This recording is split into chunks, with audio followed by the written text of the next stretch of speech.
ಜೈ Hind. CRPFನಲ್ಲಿ tradesman ಹುದ್ದೆಗಳಿಗೆ ನಿನ್ನೆಯಷ್ಟೇ 9115 ಹುದ್ದೆಗಳನ್ನ ಕರೆದಿದ್ದಾರೆ. ತುಂಬ ದಿನದಿಂದ ಕಮೆಂಟ್ ಮಾಡ್ತಾನೆ ಇದ್ರಿ, ಕೇಳ್ತಾನೆ ಇದ್ರಿ, ಸರ್ CRPF ಟ್ರೇಡ್ಸ್ಮನ್ ಯಾವಾಗ ಬಿಡ್ತಾರೆ ಅಂತ. ಫೈನಲಿ CRPF ಅಲ್ಲಿ ಬಿಟ್ಟಿದ್ದಾರೆ. ಇದೇ ತಿಂಗಳು 20ನೇ ತಾರೀಕು ಅಪ್ಲಿಕೇಶನ್ ಡೇಟ್ ಸ್ಟಾರ್ಟ್ ಆಗುತ್ತೆ. ಮೇ 19ಕ್ಕೆ ಲಾಸ್ಟ್ ಡೇಟ್ ಇರುತ್ತೆ ಗೈಸ್. ಕರ್ನಾಟಕಕ್ಕೆ 466 ವೇಕೆನ್ಸಿನ ಬಿಟ್ಟಿದ್ದಾರೆ. ತುಂಬಾ ವರ್ಷಗಳ ನಂತರ CRPFನಲ್ಲಿ ಇಷ್ಟೊಂದು ವೇಕೆನ್ಸಿಗಳನ್ನ, ಅದು ಟ್ರೇಡ್ಸ್ಮನ್ ವೇಕೆನ್ಸಿಗಳನ್ನ ನೋಡಕ್ಕೆ ಸಿಗ್ತಾ ಇರೋದು 9135. ಅದರಲ್ಲಿ ನಮ್ಮ ಕರ್ನಾಟಕಕ್ಕೆ 466 ವೇಕೆನ್ಸಿಗಳು. ಇವತ್ತಿನ ವಿಡಿಯೋದಲ್ಲಿ CRPF ಟ್ರೇಡ್ಸ್ಮನ್ ಯಾವ್ಯಾವ ಹುದ್ದೆಗಳನ್ನ ಕರೆದಿದ್ದಾರೆ, ಮತ್ತೆ ಏನೇನು ಕ್ವಾಲಿಫಿಕೇಶನ್ ಇರಬೇಕು, ಯಾವ ಹುದ್ದೆಗೆ ಎಷ್ಟು ಏಜ್ ಆಗಿರಬೇಕು, ಟ್ರೇಡ್ ಟೆಸ್ಟ್ ಯಾವ ತರ ಇರುತ್ತೆ, ಯಾವುದಕ್ಕೆ ಯಾವ ತರ ಸರ್ಟಿಫಿಕೇಟ್ ಇರಬೇಕು, ಮತ್ತೆ ಡ್ರೈವಿಂಗ್ ಟೆಸ್ಟ್ ಹೇಗಿರುತ್ತೆ, ಆ ಡ್ರೈವರ್ಗೆ ಏನೇನು ಕ್ವಾಲಿಫಿಕೇಶನ್ ಬೇಕು, DL ಇರಬೇಕಾ ಅಥವಾ ಹೆಂಗೆ ಏನು, ಪ್ರತಿಯೊಂದು ಇನ್ಫಾರ್ಮೇಶನ್ A to Z, ಮತ್ತೆ ಸ್ಯಾಲ್ರಿ ಎಷ್ಟಿರುತ್ತೆ, 7th ಪೇ ಅಲ್ಲಿ ಎಷ್ಟು, 8th ಪೇ ಆದ್ರೆ ಎಷ್ಟಾಗುತ್ತೆ, ಇದೆಲ್ಲ ಇನ್ಫಾರ್ಮೇಶನ್ನ ಕಂಪ್ಲೀಟ್ ಆಗಿ ಸ್ಟೆಪ್ ಬೈ ಸ್ಟೆಪ್ ಹೇಳ್ತಾ ಹೋಗ್ತೀನಿ. ಹಾಗಾಗಿ ಒಂದು ಸ್ವಲ್ಪನೂ ವಿಡಿಯೋನ ಸ್ಕಿಪ್ ಮಾಡದೆ ಕೊನೆವರೆಗೂ ನೋಡಿ ಗಾಯ್ಸ್. ಸ್ಕಿಪ್ ಮಾಡಿದ್ರೆ ಏನು ಅರ್ಥ ಆಗಲ್ಲ. ಮತ್ತೆ ಯಾರೆಲ್ಲ ಚಾನಲ್ನ ಫಸ್ಟ್ ಟೈಮ್ ವಿಸಿಟ್ ಮಾಡ್ತಾ ಇದ್ದೀರಾ ಅವರು ಚಾನಲ್ನ ಸಬ್ಸ್ಕ್ರೈಬ್ ಮಾಡಿಕೊಂಡು ಬೆಲ್ ಐಕನ್ನ ಕ್ಲಿಕ್ ಮಾಡಿ. ನಿಮಗೆ ಟೈಮ್ ಟು ಟೈಮ್ ಯೂಸ್ಫುಲ್ ಇನ್ಫಾರ್ಮೇಶನ್ನ ಕೊಡ್ತಾ ಇರ್ತೀನಿ. ಬನ್ನಿ ಈಗ ವಿಡಿಯೋನ ಸ್ಟಾರ್ಟ್ ಮಾಡೋಣ.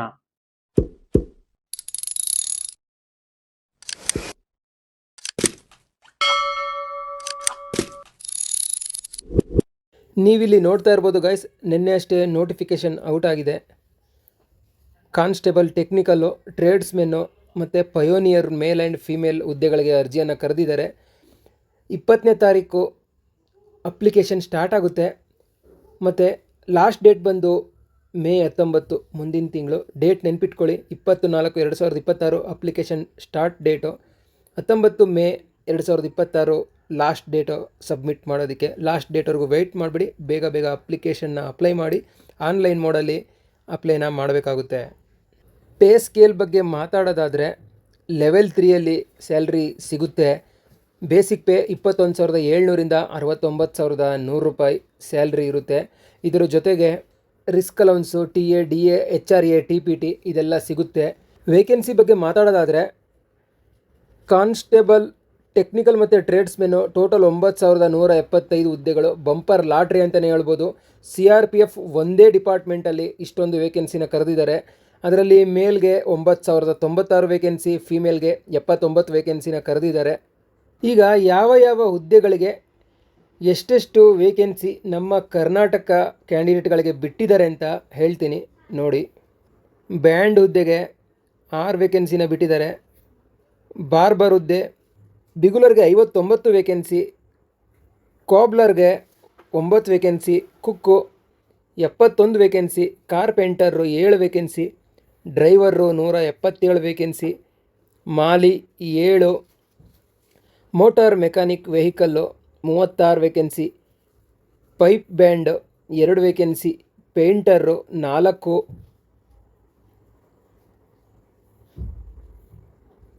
ಸಫಾಯಿ karmachari 27 vacancy, tailor 7 vacancy, water carrier 25 vacancy, washermen 18 vacancy. Total 466 vacancy ನಮ್ಮ ಕರ್ನಾಟಕದ ಕ್ಯಾಂಡಿಡೇಟ್ಗಳಿಗೆ ಬಿಟ್ಟಿದ್ದಾರೆ. ಇದು ತುಂಬಾ ದೊಡ್ಡ ರಿಕ್ರೂಟ್ಮೆಂಟ್ ಅಂತಲೇ ಹೇಳ್ಬೋದು. ಹಾಗಾಗಿ ಯಾರೆಲ್ಲ CRPFನಲ್ಲಿ ಒಂದು ದೇಶ ಸೇವೆ ಮಾಡಬೇಕು ಅಂತ ಕನಸು ಕಾಣ್ತಾ ಇದ್ದೀರಾ, ಅವರಿಗೆಲ್ಲ ಒಂದು ಒಳ್ಳೆಯ ಅವಕಾಶನ ಉಪಯೋಗಪಡಿಸ್ಕೊಳ್ಳಿ.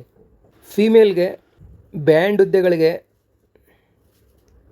2 ವೇಕೆನ್ಸಿ, ಬಿಗುಲರು 1 ವೇಕೆನ್ಸಿ, ಹೇರ್ ಡ್ರೆಸ್ಸರ್ಗೆ ಯಾವುದೇ ವೇಕೆನ್ಸಿ ಬಿಟ್ಟಿಲ್ಲ, ಮಾಲಿಗೂ ಯಾವುದೇ ವೇಕೆನ್ಸಿ ಇಲ್ಲ, ಪೈಪ್ ಬ್ಯಾಂಡು 1 ವೇಕೆನ್ಸಿ, ಪೇಂಟರ್ಗೆ ವೇಕೆನ್ಸಿ ಇಲ್ಲ, ಟೈಲರ್ ವೇಕೆನ್ಸಿ ಇಲ್ಲ, ಮತ್ತು ವಾಟರ್ ಕೆರಿಯರು 1 ವೇಕೆನ್ಸಿ. ಟೋಟಲ್ಲು 5 ವೇಕೆನ್ಸಿನ ಫಿಮೇಲ್ ಕ್ಯಾಂಡಿಡೇಟ್ಗೆ ಬಿಟ್ಟಿದ್ದಾರೆ. ಯಾರೆಲ್ಲ ಫಿಮೇಲ್ ಕ್ಯಾಂಡಿಡೇಟ್ಸ್ ಇಂಟ್ರೆಸ್ಟ್ ಇದ್ದೀರಾ ಅವರು ಅಪ್ಲಿಕೇಶನ್ನ ಅಪ್ಲೈ ಮಾಡಬಹುದಾಗಿದೆ. Next one important thing, age limit ಬಗ್ಗೆ ಮಾತಾಡೋದಾದರೆ, ಕಾನ್ಸ್ಟೇಬಲ್ ಡ್ರೈವರ್ಗೆ 21ರಿಂದ 27 ವರ್ಷ ವಯಸ್ಸಾಗಿರಬೇಕು. ಆ್ಯಸ್ ಆ್ಯನ್ 1/1/2026 ಅಂದರೆ ಈ ವರ್ಷದ ಜನವರಿ 1ಕ್ಕೆ 21 ವರ್ಷದಿಂದ 27 ವರ್ಷದ ಒಳಗಡೆ ನಿಮ್ಮ ಏಜ್ ಇರಬೇಕು ಅಂಥವ್ರು ಅಪ್ಲೈ ಮಾಡ್ಬೋದು. ಇಲ್ಲಿ ಡೇಟ್ ಆಫ್ ಬರ್ತ್ ಕೂಡ ಕೊಟ್ಟಿದ್ದಾರೆ ನೋಡಿ. 2/1/99ರಿಂದ 1/1/2005 ಈ ಡೇಟ್ ಆಫ್ ಬರ್ತ್ ಒಳಗಡೆ ನೀವು ಹುಟ್ಟಿದರೆ ಈ ಹುದ್ದೆಗೆ ಅಪ್ಲೈನ ಮಾಡಬಹುದಾಗಿದೆ guys. Next one constable, motor mechanic vehicle, cobbler, carpenter, tailor, brass band, pipe band, gardener, bugler, painter, cook, barber cum hair dresser, washermen, water carrier, safai karmachari, mason, plumber, ಎಲೆಕ್ಟ್ರಿಷಿಯನು ಇಷ್ಟು ಹುದ್ದೆಗಳಿಗೆ ಏಜು 18ರಿಂದ 23 ವರ್ಷ ವಯಸ್ಸಾಗಿರಬೇಕು. ಡೇಟ್ ಆಫ್ ಬರ್ತ್ ಕೂಡ ಕೊಟ್ಟಿದ್ದಾರೆ ನೋಡಿ, 2/1/2003ರಿಂದ 1/1/2008 ಒಳಗಡೆ ನೀವು ಹುಟ್ಟಿರಬೇಕು. ಅಂಥವರು ಈ ಹುದ್ದೆಗಳಿಗೆ ಅಪ್ಲೈನ ಮಾಡಬಹುದಾಗಿದೆ. ಇಲ್ಲಿ ಏಜ್ ರಿಲ್ಯಾಕ್ಸೇಷನ್ ಕೂಡ ಕೊಟ್ಟಿದ್ದಾರೆ. SC/STಗೆ 5 ವರ್ಷ, OBCಗೆ 3 ವರ್ಷ ಏಜ್ ರಿಲ್ಯಾಕ್ಸೇಷನ್ನ ಕೊಟ್ಟಿದ್ದಾರೆ guys. Next one education qualification ಏನೇನು ಆಗಿರಬೇಕು ಅಂದರೆ, ಡ್ರೈವರ್ ಹುದ್ದೆಗೆ 10th ಪಾಸ್ ಆಗಿರಬೇಕು. ಅದು ಬಿಟ್ಟು ಬೇರೆ ಯಾವುದೇ ಕ್ವಾಲಿಫಿಕೇಷನ್ ಬೇಕಾಗಿಲ್ಲ. ಟೆಕ್ನಿಕಲ್ ಕ್ವಾಲಿಫಿಕೇಷನ್ ಏನು ಬೇಕಂತಂದರೆ DL ಇರಬೇಕು ಗಾಯ್ಸ್, ಡ್ರೈವಿಂಗ್ ಲೈಸೆನ್ಸ್ ಇರಬೇಕು ಹೆವಿ ವೆಹಿಕಲ್ದು, ಅಂದರೆ 6 ವೀಲ್ ಇರುತ್ತೆ ನೋಡಿ, ಟ್ರಕ್ಕು, ಲಾರಿ, ಈ ರೀತಿ 6 ವೀಲ್ ಇರೋ ವೆಹಿಕಲ್ದು ನೀವು ಮಾತ್ರ DL ಇರಬೇಕು, ಡ್ರೈವಿಂಗ್ ಬರಬೇಕು. ನಿಮಗೆ ರಿಟರ್ನ್ ಎಕ್ಸಾಮ್ ಜೊತೆಗೆ ಡ್ರೈವಿಂಗ್ ಟೆಸ್ಟ್ನ ಕೂಡ ಕಂಡಕ್ಟ್ ಮಾಡ್ತಾರೆ, ಆ ಟೆಸ್ಟ್ನ ನೀವು ಪಾಸ್ ಮಾಡಬೇಕಾಗುತ್ತೆ. Next one mechanic motor vehicle. ಈ ಹುದ್ದೆಗೆ 10th ಆಗಿದ್ದರೂ ಸಾಕು ಅಥವಾ PUC ಆಗಿದ್ದರೂ ನಡೆಯುತ್ತೆ. ಇದ್ರದ್ದು ಟೆಕ್ನಿಕಲ್ ಕ್ವಾಲಿಫಿಕೇಷನ್ ಏನಂದರೆ 2 ವರ್ಷದ್ದು ಮೋಟಾರ್ ಮೆಕ್ಯಾನಿಕ್ಕು ಈ ಟ್ರೇಡ್ನಲ್ಲಿ ITI ಆಗಿರಬೇಕು. 2 ವರ್ಷದ ಸರ್ಟಿಫಿಕೇಟ್ ನಿಮ್ಮ ಹತ್ರ ಇದ್ದರೆ ನೀವು ಈ ಹುದ್ದೆಗಳಿಗೆ ಅಪ್ಲೈನ ಮಾಡಬಹುದು, ಅಥವಾ 1 ವರ್ಷದ ಎಕ್ಸ್ಪೀರಿಯನ್ಸ್ ಸರ್ಟಿಫಿಕೇಟ್ ನಿಮ್ಮ ಹತ್ರ ಇದ್ದರೆ ಈ ಹುದ್ದೆಗೆ ಅಪ್ಲೈನ ಮಾಡಬಹುದು ಗಾಯ್ಸ್. ಡ್ರೈವರ್ ಆಯಿತು, ಮೋಟಾರ್ ಮೆಕ್ಯಾನಿಕ್ ವೆಹಿಕಲ್ ಆಯಿತು. ಇವಾಗ ಅದು ಬಿಟ್ಟು ಆಲ್ ಅದರ್ ಟ್ರೇಡ್ಸ್ಮೆನ್ಗೆ ಏನು ಕ್ವಾಲಿಫಿಕೇಷನ್ ಬೇಕು ಅಂತ ನೋಡೋಣ ಬನ್ನಿ. ಮಿನಿಮಮ್ಮು ಮೆಟ್ರಿಕ್ಯುಲೇಷನ್ ಆಗಿರಬೇಕು, 10th ಪಾಸ್ ಆಗಿರಬೇಕು. ಅದ್ರ ಜೊತೆಗೆ ಟೆಕ್ನಿಕಲ್ ಕ್ವಾಲಿಫಿಕೇಷನ್ ಏನೇನು ಬೇಕಂದರೆ must be proficient and worked in respective trades. ಇದರ ಅರ್ಥ ಏನಂತಂದರೆ, ನೀವು ಯಾವ ಟ್ರೇಡ್ಗೆ ಅಪ್ಲೈ ಮಾಡ್ತಾ ಇದ್ದೀರಾ ಆ ಟ್ರೇಡ್ ಬಗ್ಗೆ ನಿಮಗೆ ಫುಲ್ ನಾಲೆಡ್ಜ್ ಇರಬೇಕು, ಕೆಲಸ ಕಲ್ತಿರಬೇಕು, ಎಕ್ಸ್ಪೀರಿಯೆನ್ಸ್ ಇರಬೇಕು ಅಂತ ಇಲ್ಲಿ ಹೇಳ್ತಾ ಇದ್ದಾರೆ. Next one pioneer wing mason electrician ಅಂತ. ಇದಕ್ಕೆ ಎಜುಕೇಷನ್ ಕ್ವಾಲಿಫಿಕೇಷನ್ನು 10th ಪಾಸ್ ಆಗಿದ್ದರೆ ಸಾಕು. ಅದ್ರ ಜೊತೆಗೆ ಟೆಕ್ನಿಕಲ್ ಕ್ವಾಲಿಫಿಕೇಷನ್ ಏನಿರಬೇಕಂದ್ರೆ ಮಸನ್ರಿ ಅಥವಾ ಎಲೆಕ್ಟ್ರಿಷಿಯನ್ನಲ್ಲಿ 1 ವರ್ಷದ ಎಕ್ಸ್ಪೀರಿಯೆನ್ಸ್ ಇರಬೇಕು ನಿಮ್ಮ ಹತ್ರ. 1 ವರ್ಷದ ಎಕ್ಸ್ಪೀರಿಯೆನ್ಸ್ ಸರ್ಟಿಫಿಕೇಟ್ ಬೇಕೇ ಬೇಕು. ಅದರ ಜೊತೆಗೆ ಈ ಟ್ರೇಡ್ನಲ್ಲಿ ಏನೊಂದು ಮ್ಯಾಸನ್ ಮತ್ತು ಎಲೆಕ್ಟ್ರಿಷಿಯನ್ ಟ್ರೇಡ್ನಲ್ಲಿ ITI ಮಾಡಿದರೆ, ITI ಸರ್ಟಿಫಿಕೇಟ್ ನಿಮ್ಮ ಹತ್ರ ಇದ್ದರೆ ಅವ್ರಿಗೆ ಫಸ್ಟ್ ಪ್ರಿಫರೆನ್ಸ್ನ ಇಲ್ಲಿ ಕೊಡ್ತಾರೆ. ನೆಕ್ಸ್ಟ್ ಒನ್ನು ಅಪ್ಲಿಕೇಶನ್ ಫೀಸು ₹100 ಇರುತ್ತೆ. ಅಪ್ಲಿಕೇಶನ್ ಫೀಸು ಜನರಲ್, EWS ಮತ್ತು OBC ಕ್ಯಾಂಡಿಡೇಟ್ಸ್ಗೆ. SC/ST ಮತ್ತು ಫೀಮೇಲ್ ಕ್ಯಾಂಡಿಡೇಟ್ಸ್ಗೆ ಯಾವುದೇ ಫೀಸ್ ಇರೋಲ್ಲ, ಅವ್ರಿಗೆ ಫ್ರೀ ಆಫ್ ಕಾಸ್ಟಲ್ಲಿ ಅಪ್ಲೈನ ಮಾಡಬಹುದಾಗಿದೆ. PET PST trade test, document verification, DME RME ಎಲ್ಲದಕ್ಕೂ ಸೆಂಟ್ರನ್ನ ಮೊದಲೇ ಮೆನ್ಷನ್ ಮಾಡಿಬಿಟ್ಟಿದ್ದಾರೆ. ತುಂಬ ಒಳ್ಳೆ ಕೆಲಸ. ನಮ್ಮ ಕರ್ನಾಟಕದವ್ರಿಗೆ ಎಲ್ಲಿ ಅಂತ ಇಲ್ಲಿ ನೋಡಿ 13ನೇ ಕಾಲಮಲ್ಲಿದೆ ನೋಡಿ, group centre CRPF Bengaluru Yelahanka. ಇದ್ರದ್ದು ಪಿನ್ ಕೋಡ್ ಕೂಡ ಕೊಟ್ಟಿದ್ದಾರೆ. ಯಲಹಂಕದಲ್ಲಿ CRPF ಕ್ಯಾಂಪ್ ಇದೆ. ಆ ಕ್ಯಾಂಪಲ್ಲಿ ನಿಮಗೆ PET PST trade test, document verification, medical, return ಪ್ರತಿಯೊಂದು ಇಲ್ಲೇ ಆಗುತ್ತೆ ಗಾಯ್ಸ್. ಮೊದಲು PET PSTನ ಕಂಡಕ್ಟ್ ಮಾಡ್ತಾರೆ. ಅದರಲ್ಲಿ ಪಾಸ್ ಆದಮೇಲೆ CBTಗೆ ಅಂದರೆ ಕಂಪ್ಯೂಟರ್ ಬೇಸ್ಡ್ ಟೆಸ್ಟ್ಗೆ ಸೆಲೆಕ್ಟ್ ಮಾಡ್ತಾರೆ. ಈಗ PET ಬಗ್ಗೆ ಮಾತಾಡೋದಾದರೆ constable, driver, motor mechanic vehicle, gardener, painter, carpenter, brass band, pipe band, cobbler, tailor, bugler ಇಷ್ಟು ಟ್ರೇಡ್ನಲ್ಲಿ ಭಾಗವಹಿಸುವ ಕ್ಯಾಂಡಿಡೇಟ್ಗಳಿಗೆ, ಮೇಲ್ ಕ್ಯಾಂಡಿಡೇಟ್ಗಳಿಗೆ 5 ಕಿಲೋಮೀಟರ್ನ 24 ನಿಮಿಷದಲ್ಲಿ ಕಂಪ್ಲೀಟ್ ಮಾಡಬೇಕಾಗುತ್ತೆ. ಫೀಮೇಲ್ ಕ್ಯಾಂಡಿಡೇಟ್ಸ್ಗೆ 1.6 ಕಿಲೋಮೀಟರ್ನ 8.5 ನಿಮಿಷದಲ್ಲಿ ಕಂಪ್ಲೀಟ್ ಮಾಡಬೇಕಾಗುತ್ತೆ, ನೆನಪಿರಲಿ. Next trade constable cook, water carrier, constable barber, constable hair dresser, constable washerman, washer women, safai karmachari. ಈ ಹುದ್ದೆಗಳಿಗೆ ಅಪ್ಲೈ ಮಾಡೋ ಕ್ಯಾಂಡಿಡೇಟ್ಗಳಿಗೆ 1.6 ಕಿಲೋಮೀಟರ್ನ 10 ನಿಮಿಷದಲ್ಲಿ ಮೇಲ್ ಕ್ಯಾಂಡಿಡೇಟ್ಗಳು ಕಂಪ್ಲೀಟ್ ಮಾಡಬೇಕಾಗುತ್ತೆ. ಅದೇ 1.6 ಕಿಲೋಮೀಟರ್ನ ಫಿಮೇಲ್ ಕ್ಯಾಂಡಿಡೇಟ್ಗಳು 12 ನಿಮಿಷದಲ್ಲಿ ಕಂಪ್ಲೀಟ್ ಮಾಡಬೇಕಾಗುತ್ತೆ. ಡಿಫ್ರೆಂಟ್ ನೋಡಿ, ಇದಿಷ್ಟು ಟ್ರೇಡ್ ಅವ್ರಿಗೆ ಮೇಲ್ ಕ್ಯಾಂಡಿಡೇಟ್ಸ್ಗೆ 5 ಕಿಲೋಮೀಟರ್ ಇರುತ್ತೆ, ಫಿಮೇಲ್ಗೆ 1.6 ಇರುತ್ತೆ. ಆದರೆ ಕೆಳಗಡೆ ಇರೋ ಈ ಟ್ರೇಡ್ಸ್ಮೆನ್ಗಳಿಗೆ ಮೇಲ್ ಮತ್ತು ಫಿಮೇಲ್ ಇಬ್ಬರಿಗೂ 1.6 ಕಿಲೋಮೀಟರ್ ರನ್ನಿಂಗ್ ಇರುತ್ತೆ. ನೆಕ್ಸ್ಟ್ ಒನ್ನು ಪಯೋನಿಯರ್ ವಿಂಗಲ್ಲಿ ಯಾರೆಲ್ಲ ಅಪ್ಲೈ ಮಾಡ್ತೀರಾ, ಅದರಲ್ಲಿ ಮೇಸನ್ ಆಯಿತು, ಎಲೆಕ್ಟ್ರಿಷಿಯನ್ ಆಯಿತು, ಅವ್ರಿಗೆ 1.6 ಕಿಲೋಮೀಟರ್ನ 9 ನಿಮಿಷದಲ್ಲಿ ಕಂಪ್ಲೀಟ್ ಮಾಡಬೇಕಾಗುತ್ತೆ ಗಾಯ್ಸ್. ಈ ಹುದ್ದೆಗಳು ಬರೀ ಮೇಲ್ ಕ್ಯಾಂಡಿಡೇಟ್ಗೆ ಮಾತ್ರ ಮೇಸನ್ ಮತ್ತು ಎಲೆಕ್ಟ್ರಿಷಿಯನ್ನು, ಫಿಮೇಲ್ಗೆ ಈ ಹುದ್ದೆಗಳಿಲ್ಲ, ಮೇಲ್ ಮಾತ್ರ ಅಪ್ಲೈ ಮಾಡಬಹುದಾಗಿದೆ ಗೈಸ್. ಫಿಸಿಕಲ್ಲು ಕ್ಲಿಯರ್ ಆಗಿದೆ ಅಂತ ಅನ್ಕೋತೀನಿ. ಈಗ ನೆಕ್ಸ್ಟ್ PST ಬಗ್ಗೆ ಚರ್ಚೆ ಮಾಡೋಣ. ಮೇಲ್ ಕ್ಯಾಂಡಿಡೇಟ್ಸ್ಗೆ 170 ಸೆಂಟಿಮೀಟರ್ ಹೈಟ್ ಇರಬೇಕು, ಫಿಮೇಲ್ ಕ್ಯಾಂಡಿಡೇಟ್ಸ್ಗೆ 157 ಸೆಂಟಿಮೀಟರ್ ಹೈಟ್ ಇರಬೇಕು. ಅಂಥವ್ರು ಮಾತ್ರ ಈ ಹುದ್ದೆಗಳಿಗೆ ಅಪ್ಲೈ ಮಾಡಬಹುದು. ಇಲ್ಲಿ ಎಷ್ಟು ಕ್ಯಾಂಡಿಡೇಟ್ಗಳಿಗೆ ಹೈಟಲ್ಲಿ ರಿಲ್ಯಾಕ್ಸೇಷನ್ ಕೊಟ್ಟಿದ್ದಾರೆ ನೋಡೋಣ ಬನ್ನಿ. 162.5 ಸೆಂಟಿಮೀಟರ್ ಹೈಟ್ ಇರಬೇಕು. ಫಿಮೇಲ್ ಕ್ಯಾಂಡಿಡೇಟ್ಸ್ಗೆ 150 ಸೆಂಟಿಮೀಟರ್ ಹೈಟ್ ಇದ್ದರೆ ಸಾಕು. ಅಂಥವರು ಈ ಹುದ್ದೆಗಳಲ್ಲಿ ಹೈಟ್ ಕನ್ಸೆಷನ್ನ ಪಡ್ಕೋಬೋದು. ಅದು ಬಿಟ್ಟು SC ಮತ್ತು ಜನರಲ್, OBC, EWS ಈ ಹುದ್ದೆಗಳಿಗೆಲ್ಲ 170 ಸೆಂಟಿಮೀಟ್ರು ಮೇಲ್ಗೆ, 157 ಫೀಮೇಲ್ಗೆ ಹೈಟ್ನ ಹೊಂದಿರಬೇಕಾಗುತ್ತೆ ಗಾಯ್ಸ್.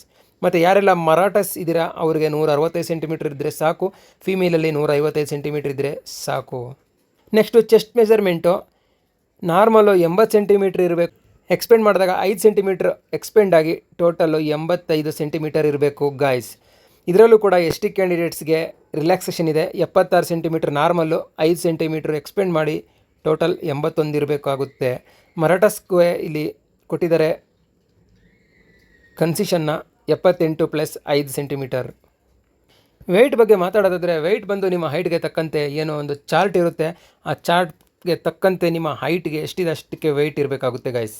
PET ಪಾಸ್ ಮಾಡಿದ್ರಿ, PST ಪಾಸ್ ಮಾಡಿದ್ರಿ, ಅದಾದಮೇಲೆ ನೆಕ್ಸ್ಟ್ CBT ಇರುತ್ತೆ, ಕಂಪ್ಯೂಟರ್ ಬೇಸ್ಡ್ ಟೆಸ್ಟ್. ಇದು 100 ಮಾರ್ಕ್ಸ್ಗಿರುತ್ತೆ. 100 ಕ್ವಶನ್ ಕೊಟ್ಟಿರ್ತಾರೆ. ಒಂದು ಕ್ವಶನ್ಗೆ 1 ಮಾರ್ಕ್ಸು, ಟೋಟಲ್ 100 ಮಾರ್ಕ್ಸ್ಗಿರುತ್ತೆ.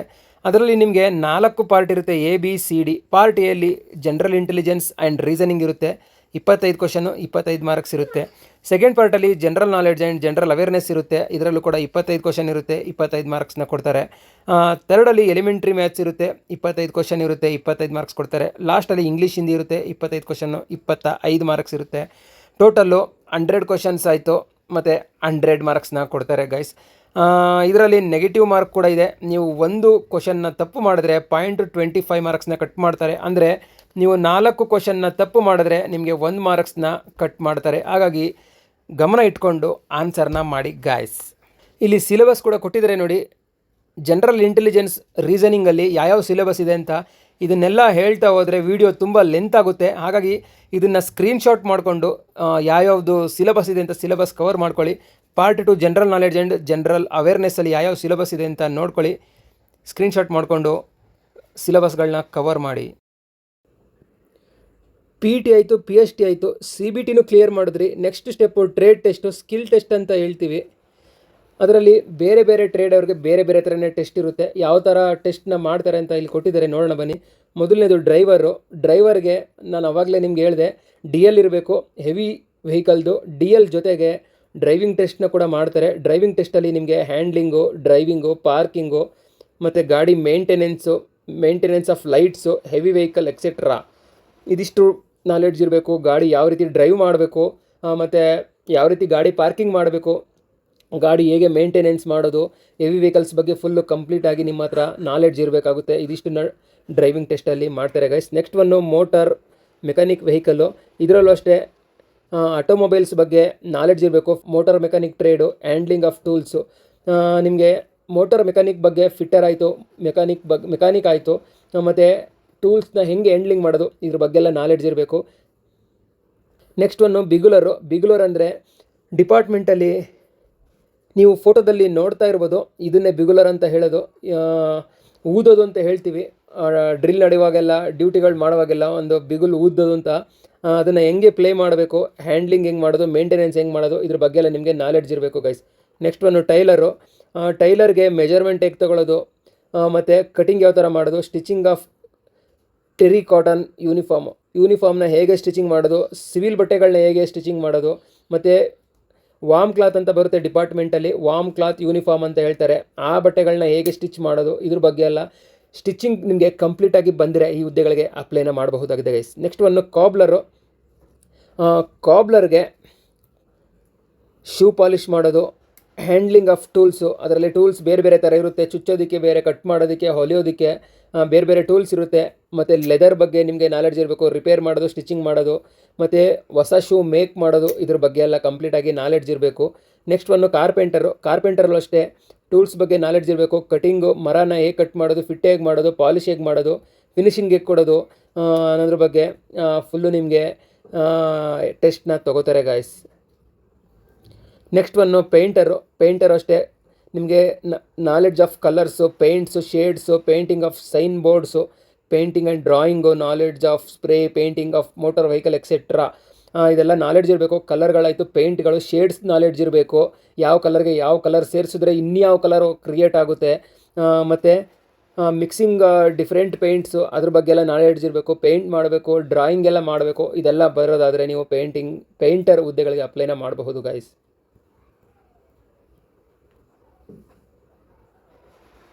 ನೆಕ್ಸ್ಟ್ ಒನ್ನು ಗಾರ್ಡನರು, ಮಾಲಿ ಅಂತ ಹೇಳ್ತೀವಿ.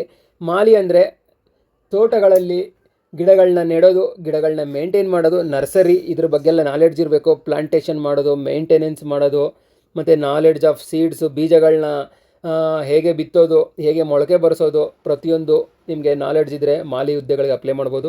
Next one brass band, knowledge of playing brass band instruments. ಇದು ಬ್ಯಾಂಡ್ದೇ ಒಂದು ಟೀಮ್ ಇರುತ್ತೆ, ಆ ಟೀಮ್ದು ನಿಮಗೆ ಬ್ಯಾಂಡ್ ಸೆಟ್ ಬಗ್ಗೆ ಎಲ್ಲ ನಾಲೆಡ್ಜ್ ಇದ್ದರೆ ಅಪ್ಲೈ ಮಾಡ್ಬೋದು. Next one pipe band, brass band, pipe band ಕೂಡ ಎರಡೂ ಬ್ಯಾಂಡಲ್ಲೇ ಬರುತ್ತೆ, ಆದರೆ ಎರಡು ಇನ್ಸ್ಟ್ರೂಮೆಂಟ್ಗಳು ಬೇರೆ ಬೇರೆ ಇರುತ್ತೆ, ನೆನ್ಪಿಟ್ಕೊಳ್ಳಿ. ನೆಕ್ಸ್ಟ್ ಒನ್ನು ಕುಕ್ಗೆ ನಿಮಗೆ ಚಪಾತಿನ ಹೇಗೆ ಮಾಡೋದು, ರೈಸ್ ಹೇಗೆ ಮಾಡೋದು, ವೆಜಿಟೇಬಲ್ ದಾಲ್, ಸಾಂಬಾರು, ಇಡ್ಲಿ, ಇದ್ರ ಬಗ್ಗೆ ಎಲ್ಲ ನಾಲೆಡ್ಜ್ ಇರುತ್ತೆ. 100 ಜನಕ್ಕೆ ಯಾವ ಥರ ಅಡುಗೆ ಮಾಡಬೇಕು, ಎಷ್ಟು ಕ್ವಾಂಟಿಟಿ ಕೇಳ್ತಾರೆ, ಯಾವ ಥರ ಕ್ವಾಂಟಿಟಿ ಎಲ್ಲ ಯೂಸ್ ಮಾಡಬೇಕು ಅಂತ, ಮತ್ತು ನಾನ್ ವೆಜ್ ಎಲ್ಲ ಮಾಡಬೇಕು, ಫಿಶ್ ಆಯಿತು, ಎಗ್ಗು, ಮತ್ತು ಸ್ವೀಟು, ಖೀರ ಎಲ್ಲ, ಪಾಯಸ ಇದನ್ನೆಲ್ಲ ಮಾಡಬೇಕಾಗುತ್ತೆ.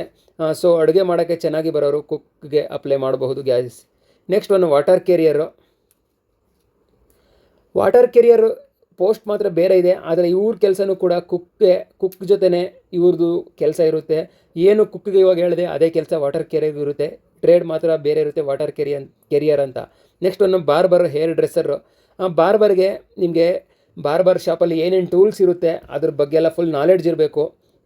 ಅದ್ರ ಜೊತೆಗೆ ಹೇರ್ ಕಟಿಂಗ್ ಮಾಡೋದು ಬರಬೇಕು, ಶೇವಿಂಗ್ ಮಾಡೋದು ಬರಬೇಕು, ಮತ್ತು ಟೂಲ್ಸ್ ಎಲ್ಲ ಹ್ಯಾಂಡಲ್ ಮಾಡೋದು ಬರಬೇಕು. ಆಮೇಲೆ ಫೀಮೇಲ್ಗೆ ಡ್ರೆಸ್ಸರ್ ಅಂತ ವೇಕೆನ್ಸಿ ಇದೆ ನೋಡಿ, ಇವ್ರಿಗೂ ಅಷ್ಟೇ ಹೇರ್ ಕಟಿಂಗು ಮತ್ತು ಏರ್ ಡ್ರೆಸ್ಸರು ಇದೆಲ್ಲ ಕಲ್ತಿರಬೇಕು ಗಾಯ್ಸ್. ಮತ್ತು ನೆಕ್ಸ್ಟ್ ಒನ್ ವಾಷರ್ ಮ್ಯಾನ್ ಮತ್ತು ವಾಷರ್ ವುಮೆನು. ಇದರಲ್ಲಿ ಬಟ್ಟೆ ಹೇಗೆ ವಾಶ್ ಮಾಡೋದು, ಐರನ್ ಹೇಗೆ ಮಾಡೋದು, ಕಾಕಿ ಬಟ್ಟೆನ ಹೇಗೆ ಐರನ್ ಮಾಡೋದು, ಕಾಟನ್ ಬಟ್ಟೆ ಹೇಗೆ ಐರನ್ ಮಾಡೋದು, ಉಲ್ಲನ್ ಬಟನ್ನು, ಮತ್ತು ಬೇರೆ ಬೇರೆ ಬಟ್ಟೆಗಳನ್ನ ಯಾವ ರೀತಿ ವಾಶ್ ಮಾಡೋದು, ಮತ್ತು ಬಟ್ಟೆಗಳ ಬಗ್ಗೆ ನಾಲೆಡ್ಜ್ ಇರಬೇಕು. ಉಲ್ಲನ್ ಆಯಿತು, ಕಾಟನ್ ಆಯಿತು, ಪಾಲಿಸ್ಟರು, ಟೆರಿ ಕಾಟನ್ನು, ಸಿಲ್ಕು, ಬೇರೆ ಬೇರೆ ಬಟ್ಟೆಗಳೆಲ್ಲ ಇಟ್ಟಿರ್ತಾರೆ, ಅದನ್ನು ಫೈಂಡ್ ಔಟ್ ಮಾಡಬೇಕಾಗುತ್ತೆ ಗಾಯ್ಸ್. ನೆಕ್ಸ್ಟ್ ಒನ್ನು ಸಫಾಯಿ ಕರ್ಮಚಾರಿ ಅಂದರೆ ನಿಮಗೆ ಕಸ ಗುಡಿಸೋದು, ಟಾಯ್ಲೆಟ್ ಕ್ಲೀನ್ ಮಾಡೋದು, ಬಾತ್ರೂಮ್ ಕ್ಲೀನ್ ಮಾಡೋದು, ಮತ್ತು ನೆಲ ಹೇಗೆ ಒರೆಸೋದು, ಪ್ರತಿಯೊಂದು ನಾಲೆಡ್ಜ್ ಇರಬೇಕು. ಮತ್ತು ಕ್ಲೀನಿಂಗಾಗಿ ಹೇಗೆ ಇಟ್ಕೋಬೇಕು ಕ್ಯಾಂಪ್ನ, ಅದ್ರ ಬಗ್ಗೆ ಎಲ್ಲ ಕೇಳ್ತಾರೆ. ನೆಕ್ಸ್ಟ್ ಒನ್ನು ಮ್ಯಾಸನ್ ಪಯೋನಿಯರು, ಇದರಲ್ಲಿ ಮೆಸನರಿ ವರ್ಕ್. ಲಾಸ್ಟ್ ಒನ್ನು ಎಲೆಕ್ಟ್ರಿಷಿಯನ್ನು ನಿಮಗೆ ಎಲೆಕ್ಟ್ರಿಕ್ ವರ್ಕ್ ಬಗ್ಗೆ, ಮತ್ತು ವೈರ್ಗಳನ್ನ ಫಿಟ್ಟಿಂಗ್ ಮಾಡೋದು, MCB ಫಿಟ್ಟಿಂಗ್ ಮಾಡೋದು, ಪ್ಲಗ್ ಹಾಕೋದು, ಬಲ್ಬು, ಟ್ಯೂಬ್ ಲೈಟು, ಹೋಲ್ಡರ್ಸು, ಮತ್ತು ಸಪ್ಲೈ ಕೊಡೋದು, ಪ್ರತಿಯೊಂದು ನಾಲೆಡ್ಜ್ ಬಗ್ಗೆ ನಿಮಗೆ ಅರ್ಥಿಂಗ್ ಅಂದರೆ ಏನು, ಮತ್ತು ವೈರ್ಗಳ ಬಗ್ಗೆ, ವೈರಲ್ಲಿ ಅಲ್ಯೂಮಿನಿಯಂ ವೈರ್ ಇರುತ್ತೆ, ಕಾಪರ್ ವೈರ್ ಇರುತ್ತೆ, ಮತ್ತು ಜನ್ರೇಟರ್ ಬಗ್ಗೆ, ಎಲೆಕ್ಟ್ರಿಕಲ್ ಬಗ್ಗೆ ಸಂಪೂರ್ಣ ಮಾಹಿತಿ ನಿಮ್ಮ ಹತ್ರ ಇದ್ದರೆ, ಎಲೆಕ್ಟ್ರಿಷಿಯನ್ ಕೆಲಸ ನಿಮಗೆ ಮಾಡೋದಕ್ಕೆ ಬಂದರೆ ನೀವು ಈ ಹುದ್ದೆಗೆ ಅಪ್ಲೈನ ಮಾಡಬಹುದಾಗಿದೆ guys. Next one document verification ಬಗ್ಗೆ ಮಾತಾಡೋದಾದರೆ, ನೀವು PET, PST, CBT, trade test ಎಲ್ಲ ಮುಗಿಸ್ಕೊಂಡು ಸೆಕೆಂಡ್ ಲಾಸ್ಟ್ ಸ್ಟೇಜ್ಗೆ ಬರ್ತೀರಾ, ಆವಾಗ ನಿಮಗೆ ಡಾಕ್ಯುಮೆಂಟ್ ವೆರಿಫಿಕೇಷನ್ನ ಮಾಡ್ತಾರೆ. ಅದರಲ್ಲಿ 10th ಮಾರ್ಕ್ಸ್ ಕಾರ್ಡು ಒರಿಜಿನಲ್ನ ತೊಗೊಂಡೋಗಿರಬೇಕಾಗುತ್ತೆ, ಮತ್ತು ಡೊಮೈಸಲ್ ಸರ್ಟಿಫಿಕೇಟ್ನ ಮಾಡಿಸ್ಕೊಂಡಿರಿ. ಡೊಮೈಸಲ್ ಸರ್ಟಿಫಿಕೇಟು ನಿಮಗೆ ಬೇಕೇ ಬೇಕಾಗುತ್ತೆ. ಇದರಲ್ಲಿ ಪರ್ಮನೆಂಟ್ ಅಡ್ರೆಸ್ದು ಒಂದು ಪ್ರೂಫ್ ಇರುತ್ತೆ ಗಾಯ್ಸ್. ನೆಕ್ಸ್ಟ್ ಒನ್ನು ಯಾರೆಲ್ಲ ಏಜ್ ರಿಲ್ಯಾಕ್ಸೇಷನ್ನ ಪಡ್ಕೋತೀರಾ, ST ಕ್ಯಾಂಡಿಡೇಟ್ಸ್, ಅವರು ನಿಮ್ಮ ST ಕ್ಯಾಸ್ಟ್ ಸರ್ಟಿಫಿಕೇಟ್ನ ಮಾಡಿಸ್ಕೊಂಡು ಇಟ್ಕೊಂಡಿರಿ, ನೀವು ಅದನ್ನು ತೋರಿಸ್ಬೇಕಾಗುತ್ತೆ, ಇಲ್ಲಾಂದರೆ ನಿಮಗೆ ಏಜ್ ರಿಲ್ಯಾಕ್ಸೇಷನ್ ಸಿಗೋದಿಲ್ಲ. ಯಾರು ಡ್ರೈವರ್ ಹುದ್ದೆಗೆ ಅಪ್ಲೈ ಮಾಡ್ತೀರಾ ಅವರು DLನ ಒರಿಜಿನಲ್ DL ಇಟ್ಕೊಂಡಿರಬೇಕಾಗುತ್ತೆ, ಮತ್ತು ಅದರದ್ದು ಎಕ್ಸ್ಪೈರಿ ಡೇಟ್ ಆಗಿರಬಾರ್ದು. ಟ್ರೇಡ್ ಟೆಸ್ಟ್ ನಡೆಯುವಾಗ ಅದರದ್ದು ಡೇಟ್ ವ್ಯಾಲಿಡ್ ಆಗಿರಬೇಕು, ಎಕ್ಸ್ಪೈರಿ ಆದರೆ ರಿಜೆಕ್ಟ್ ಮಾಡ್ತಾರೆ ಗೈಸ್. ಇದ್ರ ಜೊತೆಗೆ ನಿಮ್ಮದು ಆಧಾರ್ ಕಾರ್ಡು ಮತ್ತು ಪ್ಯಾನ್ ಕಾರ್ಡು, ಫೋಟೋಸು 10 ರಿಂದ 15 ಕಾಪಿ, ಇದಿಷ್ಟು ಡಾಕ್ಯುಮೆಂಟ್ಸ್ನ ನೀವು ರೆಡಿ ಮಾಡಿ ಇಟ್ಕೊಳ್ಳಿ. ಇದಾದಮೇಲೆ ನೆಕ್ಸ್ಟ್ ಸ್ಟೆಪ್ಪಲ್ಲಿ DME ಮಾಡ್ತಾರೆ, ಡೀಟೇಲ್ಡ್ ಮೆಡಿಕಲ್ ಎಕ್ಸಾಮಿನೇಷನ್ನು. ಈ ಎಕ್ಸಾಮಿನೇಷನ್ನು ನಿಮಗೆ ಲಾಸ್ಟ್ ಸ್ಟೇಜ್ ಇರುತ್ತೆ. ಮೆಡಿಕಲಲ್ಲಿ ಏನಾದರೂ ಪ್ರಾಬ್ಲಮ್ ಆದರೆ ಟೆಂಪರರಿ ಅನ್ಫಿಟ್ ಅಂತ ಮಾಡ್ತಾರೆ. ಅದಾದಮೇಲೆ ರೀಮೆಡಿಕಲ್ ಟೆಸ್ಟ್ನ ಮಾಡ್ತಾರೆ, RME ಅಂತ ಹೇಳ್ತಾರೆ. ಆ ರೀಮೆಡಿಕಲ್ ಟೆಸ್ಟಲ್ಲಿ ನೀವು ಪಾಸ್ ಆದರೆ ಮತ್ತೆ ನೀವು ಫೈನಲ್ ಸೆಲೆಕ್ಷನಲ್ಲಿ ನೀವು ಕೂಡ ಸೆಲೆಕ್ಟ್ ಆಗಿ ಬರಬಹುದು.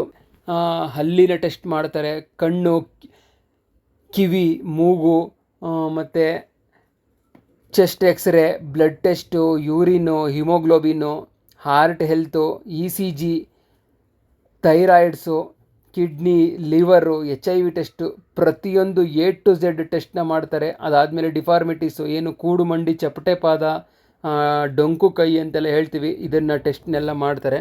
ಇದೆಲ್ಲ ಪಾಸ್ ಆದರೆ ನಿಮ್ಮನ್ನ ಫೈನಲ್ ಮೆರಿಟ್ಗೆ ಸೆಲೆಕ್ಷನ್ ಮಾಡ್ತಾರೆ ಗಾಯ್ಸ್. ನೋಡಿದ್ರಲ್ಲ ಗಾಯ್ಸ್, ಇದಿಷ್ಟು ಇವತ್ತಿನ CRPF ನ 9105 ಹುದ್ದೆಗಳ ಬಗ್ಗೆ ಒಂದು ಕಂಪ್ಲೀಟ್ ಇನ್ಫಾರ್ಮೇಶನ್ ಆಗಿತ್ತು. ನಿಮಗೆ ಸ್ಟಾರ್ಟಿಂಗ್ ಇಂದ ಹಿಡಿದು ಎಂಡಿಂಗ್ ವರೆಗೆ A to Z ಡೀಟೇಲ್ಸ್ನ ಸ್ಟೆಪ್ ಬೈ ಸ್ಟೆಪ್ ಹೇಳಿದ್ದೀನಿ. ಮೊದಲು PET ಆಗುತ್ತೆ, ಅದಾದ್ಮೇಲೆ PST ಇರುತ್ತೆ, ಅದಾದ್ಮೇಲೆ CBT ನ ಮಾಡ್ತಾರೆ, ಅದನ್ನ ಕ್ವಾಲಿಫೈ ಮಾಡಿದ್ಮೇಲೆ ಸ್ಕಿಲ್ ಟೆಸ್ಟ್ ಇರುತ್ತೆ, ನೆಕ್ಸ್ಟ್ ನಿಮಗೆ DV ಇರುತ್ತೆ, DV ಆದ್ಮೇಲೆ DME RME ಇರುತ್ತೆ, ಲಾಸ್ಟ್ಗೆ ಫೈನಲ್ ಮೆರಿಟ್ ಅಲ್ಲಿ ನಿಮ್ಮ ಹೆಸರು ಬಂತು ಅಂದ್ರೆ CRPF ನಲ್ಲಿ ಸೆಲೆಕ್ಷನ್ ಆದಂಗೆ. ತುಂಬಾ ಹುಡುಗರು ಕನಸು ಕಾಣ್ತಾ ಇದ್ದೀರಾ, CRPF ನಲ್ಲಿ ಕೆಲಸನ ಮಾಡಬೇಕು, ದೇಶ ಸೇವೆನ ಮಾಡಬೇಕು, CRPF ಯೂನಿಫಾರ್ಮ್ನ ಹಾಕಬೇಕು ಅಂತ. ನಾನು ಕೂಡ CRPF ನಲ್ಲೇ ಸರ್ವಿಸ್ನ ಮಾಡ್ತಿರೋದು ನಿಮ್ಗೆಲ್ಲ ಗೊತ್ತಿರಬೇಕು ಅಂತ ಅನ್ಸುತ್ತೆ. ನಮ್ಮ ಡಿಪಾರ್ಟ್ಮೆಂಟ್ ಬಗ್ಗೆ ಈ ವಿಡಿಯೋ ಮಾಡ್ತಿರೋದು ನನಗೂ ತುಂಬಾ ಖುಷಿ ಆಗ್ತಾ ಇದೆ. ಡಿಪಾರ್ಟ್ಮೆಂಟ್ ಅಲ್ಲಿ ವೇಕೆನ್ಸಿ ಬಂದಿರಲಿಲ್ಲ, ತುಂಬಾ ವರ್ಷಗಳ ನಂತರ ಬಂದಿದೆ. ನಿಮ್ಗೆ ಏನೇ ಡೌಟ್ಸ್ ಇದ್ರು ಕಮೆಂಟ್ ಮಾಡಿ, ಎಲ್ಲ ಕ್ಲಿಯರ್ ಮಾಡ್ತೀನಿ. A to Z PET ಅಲ್ಲಿ ಯಾವ ತರ ರನ್ನಿಂಗ್ ಇರುತ್ತೆ, ಮತ್ತೆ PST ಹೈಟು, ವೆಯ್ಟು, ಚೆಸ್ಟ್ ಎಲ್ಲ ಯಾವ ರೀತಿ ಇರಬೇಕು, ಪ್ರತಿಯೊಂದು ಇನ್ಫಾರ್ಮೇಶನ್ ನ ಕೊಟ್ಟಿದ್ದೀನಿ. ಏನಾದರೂ ಡೌಟ್ಸ್ ಇದ್ರೆ ಕಮೆಂಟ್ ಮಾಡಿ, ನಿಮಗೆ ಡೌಟ್ಸ್ನೆಲ್ಲ ಕ್ಲಿಯರ್ ಮಾಡ್ತೀನಿ. ಮತ್ತೆ ಈ ವಿಡಿಯೋ ಇಷ್ಟ ಆದರೆ ವಿಡಿಯೋನ ಲೈಕ್ ಮಾಡಿ, ಮತ್ತೆ ನಿಮ್ಮ ಎಲ್ಲ ಫ್ರೆಂಡ್ಸ್ಗೂ ಈ ವಿಡಿಯೋನ ಶೇರ್ ಮಾಡಿ, ಎಲ್ಲರಿಗೂ ಯೂಸ್ ಆಗಲಿ. ಮತ್ತೆ ಹೊಸ ಅಪ್ಡೇಟ್ನೊಂದಿಗೆ ನೆಕ್ಸ್ಟ್ ವಿಡಿಯೋದಲ್ಲಿ ಸಿಗ್ತೀನಿ. ಅಲ್ಲಿವರೆಗೂ ಬೈ ಬೈ, ಟೇಕ್ ಕೇರ್, ಜೈ ಹಿಂದ್.